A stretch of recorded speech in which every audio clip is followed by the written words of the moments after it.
కష్టాలు లేని వారంటూ ఎవరు ఉండరు, బాధలు లేనటువంటి వారంటూ ఎవరు ఉండరు, ఇబ్బందులు లేనటువంటి వారు ఎవరును ఉండరు. అయితే పిల్లలు వాటన్నిటిలో నుంచి దేవుడు మనకి నెమ్మదిని, సమాధానాన్ని, సంతోషాన్ని దేవుడు మనకు ఇవ్వగలిగిన వాడు. ఆయన దగ్గరకు వచ్చినటువంటి మనందరినీ కూడా ఆయన త్రోసివేసే దేవుడు మాత్రము కాదు.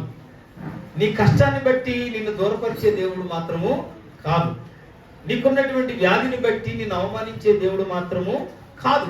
ఎందుకంటే ఆయన నిన్ను ఆదరించగలిగిన దేవుడు. ఆయన నీ సమస్యకి ఒక పరిష్కారాన్ని ఇవ్వగలిగినటువంటి దేవుడు. ఆయన నీ కన్యలను తొడచేటటువంటి దేవుడుగా ఆయన ఉంటా ఉన్నాడు. అయితే పిల్లరా, మనందరము కూడా ఏం చేయాలంటే మనం ఆయనకు అప్పగించుకోవాలి. మనల్ని మనము ఆయనకు సమర్పించుకోవాలి.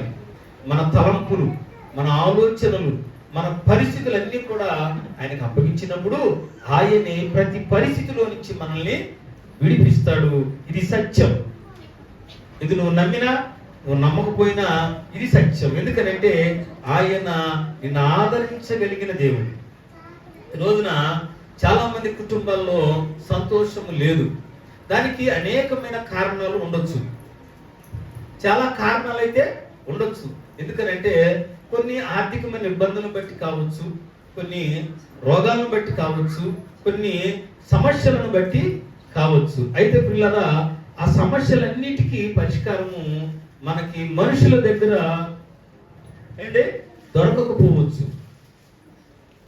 మన బంధువుల దగ్గర మనకి దొరకకపోవచ్చు. కానీ మన ప్రభు దగ్గర మాత్రం ఖచ్చితంగా ఆ సమస్యకి పరిష్కారం దొరుకుతుందని నేను ప్రభు పేరట మీకు నేను తెలియచేస్తూ ఉన్నాను. ఎందుకంటే ఆయన చూచుచున్న దేవుడు, ఆయన పిల్లల చూచుచున్న దేవుడు, ఆయన నీ ప్రార్థనకు జవాబిచ్చే దేవుడు, ఆయన నీ హృదయ అంతరంగాలను పరిశీలించే దేవుడు. నీ సమస్యను ఆయన సమస్యగానే చూస్తాడు. ఆయన నీ బాధను ఆయన బాధగానే చూస్తాడు. ఆ బాధలో నుండి, ఆ సమస్యలో నుంచి నిన్ను విడిపించి నిన్ను సంతోషంగా ఉంచాలని ఆయన ఈ లోకానికి వచ్చాడు. ఇది సత్యం.